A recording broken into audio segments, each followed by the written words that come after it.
Hello, everyone, and welcome back to Game 2 here tonight. AOE Unleashed currently 0-1 to SDC Death Cards. Not what I was predicting here for this series here tonight. Death Cards taken a very even Game 1. Once it got to around the 20-25 minute mark, it started to pick up a little bit, right? But still, it was a very even game despite how much fighting there was in Game 1 here, DJ.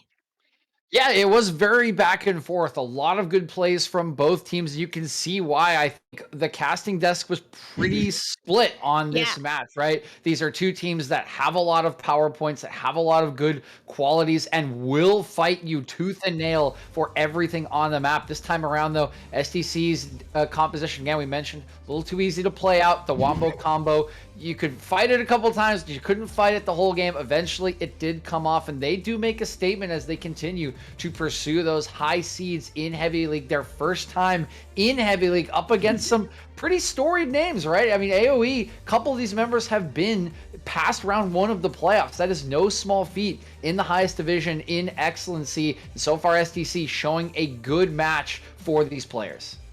Yeah, absolutely. And for this game too here, my number one prediction was for Amumu to be banned away or picked for B1 for AOE, right? And then they're gonna ban it away. They don't want to B1 it quite yet. I do think it is still a very B1able champion until it is nerfed next patch, of course. But champion that I am noticing is making it through draft here. Actually, two. Xin Zhao and J4 both have made it through all the bans.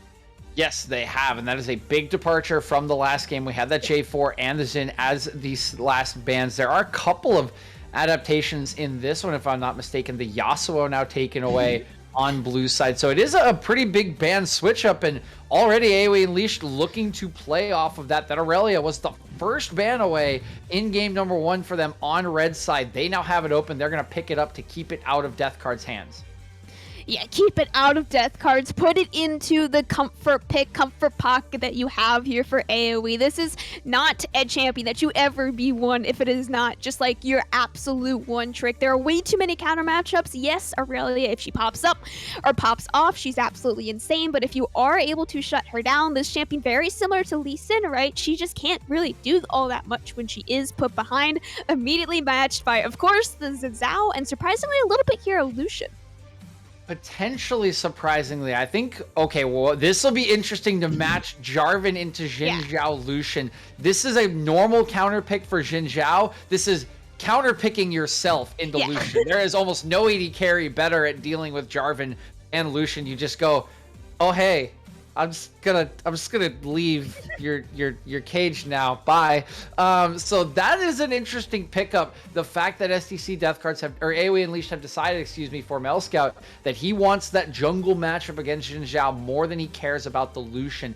And the Lucian is important to note here for Habibi because this screams Enchanter AD carry. The way that Lucian was changed means that you need that Enchanter buff to really proc the new damage that he has in his passive, in his kit, and that is the bottom lane that has been kind of terrorizing solo queue. It will show up at Worlds. It's very powerful right now as a kill pressure lane, so I expect something like a Nami, something like a Lulu to pop up. Yeah, I was going to say Nami, really strong pick with Lucian just because of how her E works. If you decide to put Mandate, very strong with Lucian's passive buffed as well, right? But then I wanted to talk about this Ashe pick on B3 from AOE Unleashed, right? Ashe is actually a very strong counter pick into most enchanters. If you expect an enchanter, usually you do pick Ashe because she can poke him down, she can burst a lot of spell shields, a lot of shields with her ult or her Q, right? And then she can definitely out-vision most enchanters as well, just by pressing E. So that is a very strong counter pick into what we are definitely predicting to be an enchanter bot lane set picked by Death Cards, most likely going top lane, but I'm not going to deny that it could be going support as well. Could go support. I would doubt it. I would still think you want the Enchanter, even with that Ashe. And I would imagine you want to match this set into the Aurelia wherever it does go. Make it a little bit trickier in the laning phase. Aurelia can struggle against champions that don't get bursted down as easily with, you know, if you need 3 extra autos in the early game, not as easy to kind of level 2, level 3, get ahead of them. You mentioned the Ashe being a counter into enchanters. It's also counter to Lucian. You can't really dash into a volley. It's really annoying. I have played this matchup a lot as an AD carry. I hate it. It sucks. You really can't. you can't really interact with Ashe as Lucian until you have culling, so it can be very obnoxious. So I like the pick from AOE Unleashed. The thing to keep in mind, as Braum ends up being the pickup, is that now Paxax is not necessarily on a carry AD carry, right? Ashe can deal damage in the late game, but is not your traditional Deeps AD carry later on in the game. Much more about setup, much more about enabling other champions. So a departure from AOE and Lee after they drop game 1. Yeah, no, I hate to call Ashe a low damage AD carry. I think my ADC and every other ADC would flame me if I did that, so Ashe definitely can deal damage. I have grown from calling her a low damage AD carry, but still, early game, especially levels 1 through 5 before she gets that Enchanted Crystal Arrow, she is just not going to be able to do a whole lot in the spot lane. Yes, you can engage on her really easily with Braum Lucian. Maybe there isn't as easy of a passive proc there for Lucian because you have to wait until Braum is able to get his passive healing. But Ashe Soraka bot lane, man, that is a dominant bot lane. Not one that you would even expect either. Yep, beautiful. And I think this is a great pick from AOE Unleashed, right? We saw the Lucian, we talked about it. The Enchanter did not come out. The Braum comes out. What's great into Braum? Anything Enchanter with range. I mean, Zillion, right, is the traditional, like, you hear it all the time, right? You pick Braum, pick Zillion. Zillion just absolutely destroys Braum in lane. This is a similar concept. You get the healing from the Soraka, who is stat-wise a busted champion. It's just role-wise not what a lot of supports like to play. So I really like this from AOE Unleashed. And the counter from SDC Death Cards is an Ahri. We are going to get a Lucian Braum bot lane, these sort of old school, right? You could even swap the Ashes as like that old school, like season 3, season 4. We're gonna beat you up in solo queue lane, right? With the dual passive procs, and an Ahri for SDC Death Cards. And all this does to me, Cam, is scream for SDC. If we do not, like, we are winning this game in 25 minutes. And if we are not winning this game in 25 minutes, we are losing this game. We are losing this game very, very hard because they just do not have any options in the later stage of the game. Ahri is not going to scale. That is an assassin that you need to get ahead. Lucian cannot interact with a lot of these champions because of the range disadvantages, and Set requires you to get flanks in a team fight. This is high need for execution from them in the later stages. They need to dominate lane phase, stack dragons, destroy turrets, and do irreparable damage to AOE Unleashed before this game gets out of hand. Yeah, and that's a really strong comp to pick after a game 1 that we saw here tonight, right? Because game 1, there was somewhere around 20 kills at 20 minutes, I do believe. And if you wanted to pick an early game comp, that is definitely the kind of series that you want to pick. You would not pick this type of comp, a win in 20 minutes or lose in 30 kind of comp, when it's a game 1 and you don't even know how the enemy team is going to play. But now they know this is a very all go in. We're going to team fight a lot. And if we're going to team fight a lot, we're going to pick a very team fight early 20 minutes type of comp. AOE Unleashed, they have a little bit of an insurance policy in the Soraka Ashe, but again, they don't have as much as something like a Kayle or a Kassadin or a Vayne or one of those other types of AD carries, especially for Paxax, who does like to play for that 20 to 30 minute mark on the AD carry, right? So if they are able to stall it out, if it is somehow by some miracle, I'm in no way predicting this, but if it is somehow still 0 to 0 kills at 20 minutes, AOE Unleashed gonna run away with the post game. Yes, they should. And it won't be in your traditional sense, right? Like you said, Cam, right? That it's not your traditional team fighting composition. The Ashe is much more for setup, and you would look for the damage to come from the Aurelia, right? From the top lane, from Mr. Ravencat, really, and from your mid lane. That's where you really want the burst to come out. What's more important to their win condition, though, is the fact that really need to take fights to beat SDC Death Cards at any point. Yeah. You look at the champions on this team comp, you look at LeBlanc, you look at Aurelia, they can't be matched in a side lane, right? At some point, the solo laners for AoE Unleashed, who did show very good flashes last game, they will have the game in their hands. And Soraka really is the champion that will just outscale SDC's comp hard. You have to be picking off Soraka the later this game goes. all of that is going to be on, of course, the mid laner for SDC in Nico Soccer. He will have the responsibility of picking off that Soraka if they want to get anything done, because they don't have the damage to cut through 2 health bars. They just do not have it, and they cannot match the side lanes. So look for SDC Death Guards to accelerate the pace of this game, to play very aggressively in their lanes, to try to get kills in that bottom side, and to use that to get early objectives, particularly Rift Herald, so that you can open the map. Because again, if you don't have control of the map when those kind of 1 to 2 item spikes roll around for some of these later game champions, you are not going to win this game, or you're going to have to pull something kind of miraculous or very unseen, to try to overcome this AOE Unleashed comp. Yeah, and with that, we will be going to a short break here once again right before we go into game 2. Again, Death Card's currently 1-0 up on AOE Unleashed. Are they going to make it a 2-0, or are they going to make it a 1-1 going into game 3 afterwards? It is still a block of 3, even if they do 2-0. Remember that. Always don't go anywhere. We'll be right back with your game 2.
Welcome one, welcome all, and welcome back to the Excellency Heavy League Week 5 matchup between SDC Death Cards and AOE Unleashed. My name is Fennec, joined on the desk today, as always, by the lovely Axeman87. Game number 2, AOE Unleashed, they picked a slightly easier to execute comp, I will say. They don't have a single carry threat this time around. They have the option of this LeBlanc to potentially pop off, so I like to see the adaptation from this AOE squad. I think it's a little less fun, you know. No Gragas top, no Talon jungle. A little bit more meta here, you know. It's fine, but I'm a little disappointed. I think everybody in chat probably wanted to see some crazy stuff coming out of the Death Cards here too. But we got the funny one out.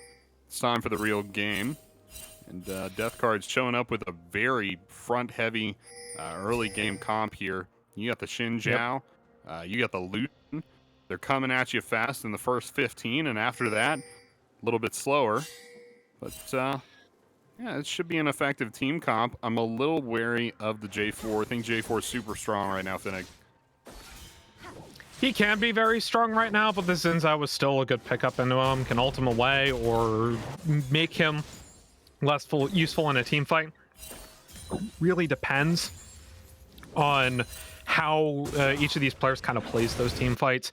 Scout, you know, when he's played Xin Zhao in the past, has played him very selflessly. That's the opposite of what you want to do. You want to play for kills early. You want to be able to snowball his teacher and Ravencat trading out. Aurelia actually taking E level 1 will just die to a face breaker. That is not good. There's one explanation for this, Finnick, and it's that Heacher's fully in Ravencat's head. Rent-free. Yeah. He's set up there. He's invited his old another roommates face to breaker, come live with him. And Orange Meatball goes down very low as well. AOE, are you okay there? Like, mentally, it can be very hard when you come back from a game that, like, you think you have, or when you lose a game that you think you might have in the bag. But, like, this is not the start that you want at all. Yes, you're not going to win 2 of these lanes for sure, or you're not going to win one of these lanes, but the other one you have a chance to win as the Aurelia. You have the chance to win as the LeBlanc, right? You just gotta be ready to not get in your own head too much, for lack of a better word. Definitely gotta get out of your head. Gotta put the score back at 0 and play like it's 0-0. Heacher, man. I mean, it's a nice flawless duet. Oh, there's the double. Oh, the man. Face breaker haymaker combo random capitals goes down. Oh no, Charm QW ignite. Axeman? Out of the frying pan and into the fire. AOE are falling apart here. The first 3 minutes of game 2. Yeah, so I guess we'll just chalk this up to something we've been talking about all game long, and back into the Champion Select. It's an early game team, right? This is when they're supposed to be having the success. And boy, howdy, are they ever having the success. Surprised Habibie hasn't gotten a kill yet. But as the camera pans down to them and the wave pushes into them, lane is just way too safe. It is super way safe. Too safe. They did a lot of damage to Orange Meatball earlier, and you have a lot of access as Braum Lucian, so they could potentially get the Soraka down, but you're absolutely correct.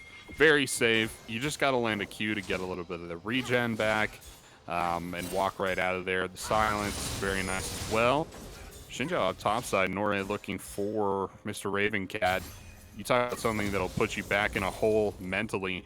It would be this, going the jungler. 0-3 in the first 5 minutes would absolutely destroy me personally as a player. And Heacher, he gets the face breaker. It just Mr. feels Ravencat. bad. Norray No. channeling the recall. I don't know if he's going to complete it, though. He does. Okay. Yeah, So go Ravencat through won't with go it. down 0-3, but still 2 deaths in the first 4 minutes of the game. It feels so bad, especially on an Aurelia, right?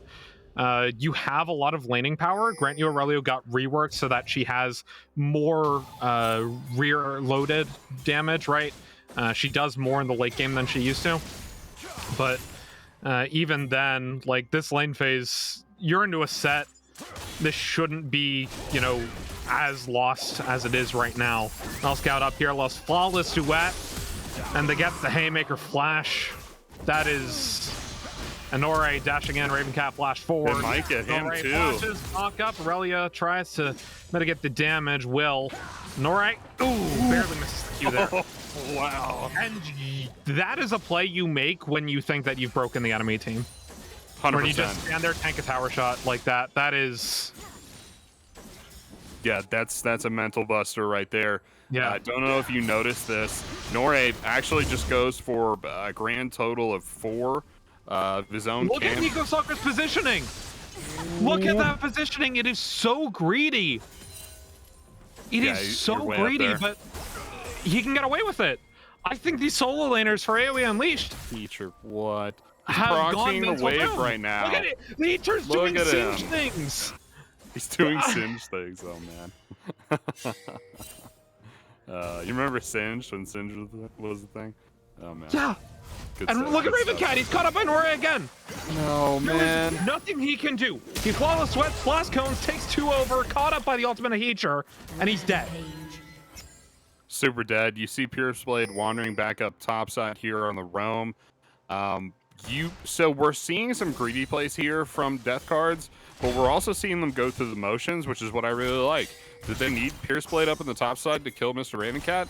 No. Did No. they send him up there anyway? Yeah, and you should. You should be playing like the opposite team is going to be playing their best and playing at a competitive level with you, because that's how you maintain discipline. That's how you maintain your competitive edge, right? And I like to see that. It's 2.5K at 7 minutes. That is... It's a lot. It's a lot. Oh, Ooh. that was hyphy. Going Yeah, for the flash Q from the Braum. Yeah, so that was maybe a if little that Q greedy. lands, that was Yes, it was a kill, yeah. dead Soraka or Ashe, whoever they got. Yeah, I'm not certain. Look at this I think goal that graph. might have Look been at this Ashe. goal graph. It is insane. I don't know if I want to look. 56 CS to 20 in the top lane. Ravencat's mental is just gone. And I feel for him because... oh my gosh. I feel for him, like, legitimately. Because I've been in these positions where I just completely and totally lose it. I mean, I was in a mixed rank league. I was playing against, like, diamond players, and I would have these situations in the game, and it feels so bad. But especially when, you know, they're equal rank to you. Like, this is a... Honestly, if I were you, after this game, get yourself a hot chocolate. Definitely. You know, try to relax Get a just little. a day. Yeah. Oh, but like something quick, just something quick and soothing and comforting, because that's how you're going to be able to make up for this in game number 3. Honestly, if the players are mental boom, I would not blame them for doing an FFF15 this game. Yeah, I mean, it's bad. Keep in mind, it's something said before, is that this is supposed to be an early game team. They're supposed to succeed here. They will get outscaled. Whether, you know, they make it to that stage of the game where they get outscaled is up in the air right now. First dragon is being taken. It's a... I'm not gonna call it a late first dragon. It's not the fastest. And that is something that's working in the favor of AOE. It's a minor region first dragon, is what it is. It's a minor region first dragon, 100%. That was like a TCL first dragon, I think, right there. But whoa. Mr. iCast, the unofficial English CB LOL broadcast, that's not a CB LOL first dragon? No, CB LOL is so much later. So the average CB LOL first dragon is 11 minutes, and that's not a joke. That's real. It's real bad. I wasn't going to bring it up, but you forced my hand. I'm sorry, CB LOL fans. Nico Soccer just... Oh man. I mean, what are you like? What can you do if you're AOE? Try to What stay can strong you with the do if you're mental. AOE? You try to, ping timers. Try to ping those summoner timers. You try to set up vision. You try and scale, and they're gonna try it here, but it's not looking super good for them there. Random Capitals at least kind of holding strong a little bit. Paxax doing okay there too, but everybody else from AOE is just lagging way behind.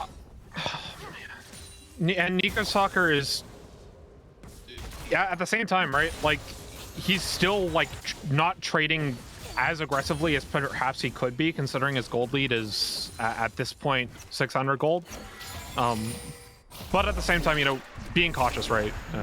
Saying, there is a chance that the LeBlanc does 100 to 0 me, so I have to be careful about that, right? Ult's up, so random capitals can get a double distortion off potentially, right? But at the same time, right, you pick this LeBlanc pick to be able to take pressure from your mid lane and turn it into side lanes. LeBlanc is extremely good at roaming with double distortions, particularly after that level 6 mark. But unfortunately, Random Capitals just hasn't been able to make Paxax have any pressure at all from the mid lane, and it shows in the CS down bot side. It's almost a 15 CS lead for Habibi Poppy here. We're at the point where gold lead is starting to self-actualize a little bit here. It's almost like, the more gold you have, the easier it is to get that gold, and that's what happens when you start to convert the gold into items, start converting it into things like map pressure. You have the Rift Herald drop that down mid lane, blow this map wide open. They already took up top side. We're past the point where you can make a big play here surrounding, the LeBlanc, the Ashe, maybe a big Cataclysm, maybe a big Enchanted Crystal Arrow. We're past that. It's not. It's 7,000 gold at 12 minutes. Yeah, it's going to be 1,000 cuts if it's going to happen at all, and I don't know if it will here, Finnick. It's 7,000 gold at 12 minutes. Like, I'm sorry, Jake, I'm calling it. You do what you can, right? You do what you can. They're going to try, but Nico Soccer comes down bot. Orange Meatball tries to get something off, but fortunately, Nico Soccer, he's ulted, third proc down, and VB Poppy will take this turret down to its last plate. Yeah, they're going to take this one all the way down. You leave the solo player there, as that eliminates the stacking armor that the turret gets. It makes it look at this zone control, though. Look at this zone control. It's really nice from SDC. Norre and Nico Soccer and Pierceblade just playing up to make sure Habibi Poppy can just free hit this tower. Because the zone threat from this Ahri is insane right now. Yeah, they're going through the motions. It's good. It's good discipline to play a game like this when you're this far ahead. I like to see it. They're not doing anything like it's too memey. They're picking up objectives, playing those objectives correctly, rotating around, getting the structures, getting the turrets. That's what you want to be doing. You could just be 5-manning it down mid at this rate. You'd probably have a similar level of success. Look at this dive from Heacher. It's like he's got so much. He has 2 levels on Ravencat. He is 70 CS on Ravencat. He is 4,000 gold up at this 13-minute mark. It is insane. And look at this XP. Like, 4 out of the top 5 are all on SDC. Random Capital is just hanging on by a thread to that level 10. So this is absolute domination. For sure. I want to. You are going to cast or curse this, not me. Axeman, do we get a perfect game this game? Perfect game. Anybody die? Does anybody die on the side of SDC death cards? Or do they give up any objectives? Do they give up any objectives? They don't give up objectives. That's 100%. Does anybody die? They have a LeBlanc, so I feel like they could have. There's a lot of Soccer ulting. Gets a charm onto one, silenced up, but makes his way out. Yeah, there's a lot of pick potential with the Ashe, with the LeBlanc there. So I'm going to say not a perfect game, but definitely in the cards. It's definitely in the death cards at this point. Well, I mean, as I mentioned earlier, like I would not blame AOE at all to try to preserve mental to GG go next in 30 seconds. Nore caught out though. In the meantime, perhaps this could be a death. Misses the flash over the wall, but Pierce Blade's here with Teacher. Oh no. Sad B. Oh man. That's Feels just bad. Sag. Yeah. That's a Oh, well, full-on right? Sag right there. So I'm gonna go ahead and say with that, it's not the perfect game. You miss a flash over a wall like that, I don't think you can call it a perfect game. But I mean, like statistically, it would be called a perfect game. Sure, yeah. I just AOE choosing to move on this, or to continue this game though. So, definitely. you know, honestly, props to them for choosing to continue this. Definitely play it out all day, every day. Scuttle's gonna go down top side. Baron is not for another 5 minutes. That's where we're at with the game state right now. And It feels like Baron should be up by now. Yeah, no, it because does. it's an 8,500 gold lead. Yeah. Like this is like a 25-30 minute gold lead at 15 minutes. But as you mentioned, like there is a chance for pick potential. I think AOE can look to play spoiler to what could be, at least in my memory, the first perfect game of Excellency Heavy League. I might be completely wrong on that stat. There may have been a perfect game before that, but it's possible. Is possible. SDC are, but as you mentioned, like SDC are not playing so aggressively that it's hypey, that it's impossible for them to do something. And look, they had a chance to surround the boss with the Unbreakable, and that's like they have their support there. They have the other two people. They're not playing super hypey. They're making sure they're playing smart and preserving their lead. Yeah, the gold lead is big. I think it might have more to do with Mr. Ravencat and Mel Scout being extremely behind, more than it does the difference between the two teams. I mean, Paxax and Orange Meatball are still hitting these guys. You know, they're still dealing an amount of damage. I think they would have a hard time killing Heacher, especially you throw in the W there and get that fat shield and drop the Gore Drinker. I think they have a hard time killing him, but they are hitting him still. You'll see dominant games where you're just healing people by autoing them. And that's not really the case here. Paxax and Random Capitals aren't as far behind as like the gold lead would suggest. They're still 2k down on their lane opponents, though. They are. But that's not crazy, right? That's really bad, but you know, it's not like... Raven Cat caught in the face breaker. They get a flawless to one, though. Heacher tanks up the tower, but it will go down to the Rift Herald. And they back off, and this is discipline from SDC. Definitely is there. And it's good to see that. They're gonna reset. Not sure where individual gold is at. Actually, I can check that myself. So Yeah, you can. yeah, a lot of members got like 2,000 gold in hand.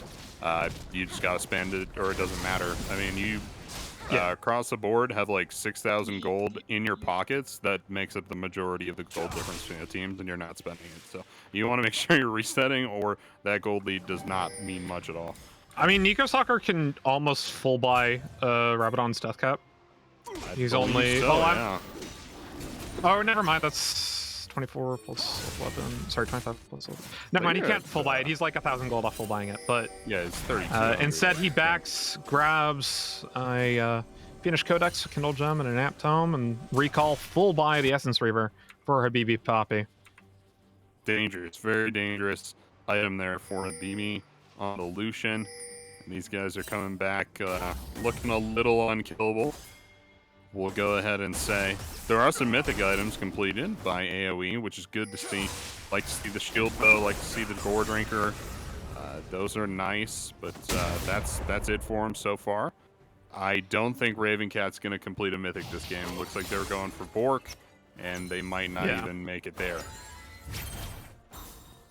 And to the credit of SDC, once again, this is exactly what their team comp's meant to do.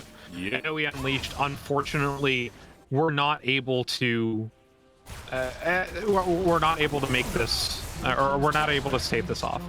Which, you know, it happens, right? You're up against a team that's gonna do things super aggressive.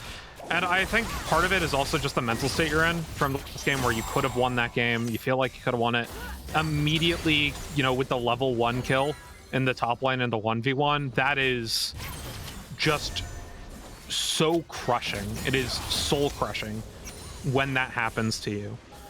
And, you know, props to them for playing on. That's all I can really say on the matter. That was a wild outplay, man. Heater just kind of walking out of the stun. And, you know, Raven Cat starting E in the first place and missing it. Just not good at all. Not a good thing there.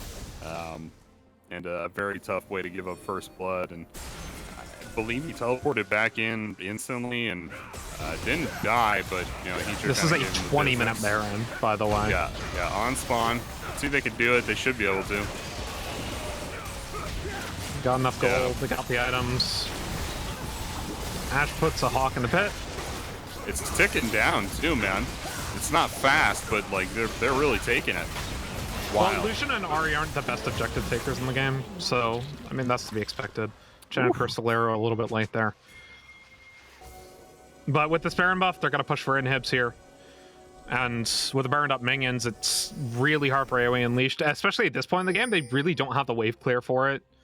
They have a Luden's Tempest, and that is it in terms of wave clear. Win condition right now for AOE is keeping the game going. So that next benchmark for you is getting to 30 minutes. And that's I mean, they can't even step to the tower right now. Yeah. Teacher and Nico are just playing zone so well. And remember when I said that at least they're still dealing some damage to the death cards? They're not anymore. You can see that the W's coming. Two-man stun from the Aurelia, though. They dive back in, try to find Pierce Blade as they get the Cataclysm on 3 members, but Pierce Blade is flushed out of the way, and Heater does not go down. It is 2 kills already for SDC death cards. Look at Capital's clone. It's just sitting there stat. I mean, they're just pushing in. This might be a perfect game right here. Yep. Yeah, this is gonna be it. They might get pierced here. They're going in. Caught up by the set, blinks out, but still taken down by Habibi Poppy. And SDC death cards, we had them rated much lower. They are not getting rated any lower than 3rd, maybe even 2nd, maybe even best team in the league at this point. They are perfect. I'll tell you, Finnick, going into this game, we got word that 4Monkeys1 coach took game 1 off of Lotus. So, yeah, this might be the best team in the league right now. I don't know if I could put Lotus in the top spot after losing a game to 4Monkeys. And after that game from Death Cards, I would definitely feel comfortable putting him at number 1. That was incredibly dominant. I still think AOE can take it to this team, but in no way are they the better team, I would say. I think the Death Cards are definitely the better team here tonight. We're going to go through and play game 3, but they have proven to me after that one, for sure. Where are you at with the Death Cards? You said maybe number 2, number 3. I mean, so here's the thing. I rate 4Monkeys1 coach higher than you. I do think they, like, I did predict that 2-1. I think after this game, they're perfect. They're definitely top 3. They have not played any of the other top 2 teams. So I know that they're top 3. I think they probably are 2nd, and either Hope or Lotus is 1st now after watching this, after watching them 2 weeks ago. I just don't know where in that they stack up. I mean, a perfect game is a massive feat for any team to do. And there is a lot of respect for that. They're perfect. That, like, literally a perfect game. I don't know what else to say. It's will they end up walking away with the championship at this point? Who knows? But because perfect game against anyone is incredibly difficult. Definitely, yeah. I know what I have to say is you can't give Heater set. That's what I have to say. It's not gonna work. We're gonna take it to a break. When we come back, Camcom and DJ. See you after the break.